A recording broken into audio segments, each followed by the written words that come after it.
And again on the bench with a WPC PowerDriver board, an MPU board, and rarely seen around here a FlipTronics 2 board. And the driver board just needed general rehab.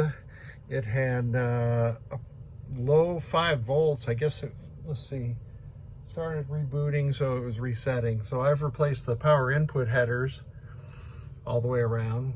This is the unregulated 12. Here's the 5 and 12 out, and I replaced the GI headers also.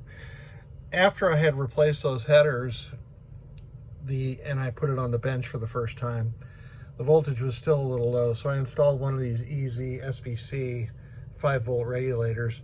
Now I use these standoffs. They're 6-32 standoffs, because if you put the screw back on there, it'll short between ground and the PCB, and it'll short out the easy SBC.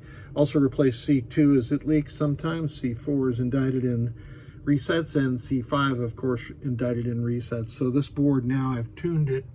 I've tuned the regulator so it's delivering 5.06 for the 5 volts, 11.9 for the 12 regulated, 14.5 for the unregulated, and then coil and flipper power.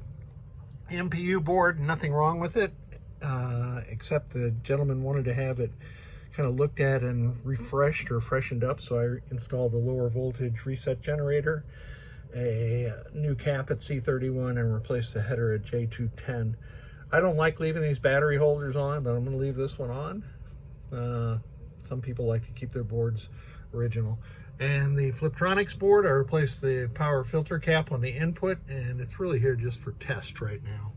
So the major component that needed rehab here was this driver board. So let's, I'm on the flipper coil test. Let me test that now.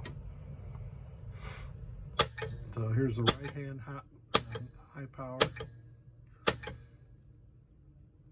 hold. Sometimes the hold on these old mechs needs a little help, but that is working correctly.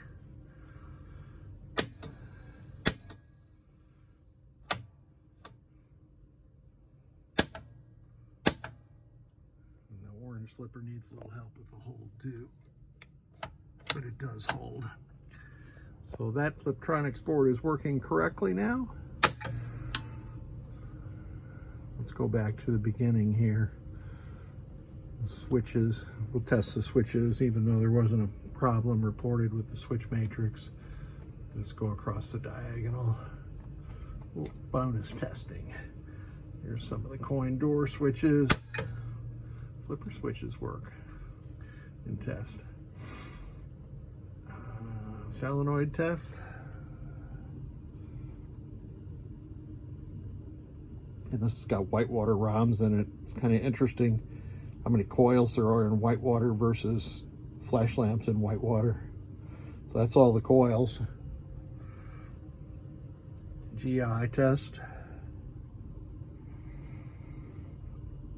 Since I've done this a million times, I know if they start dimming right from the get-go that all 5 are going to work.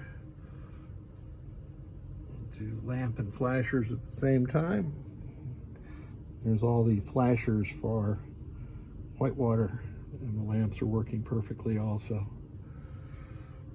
And that is it. We already did the flipper coils, so I thank you so much for sending all 3 of these boards, and I'll get it back to you just as soon as possible.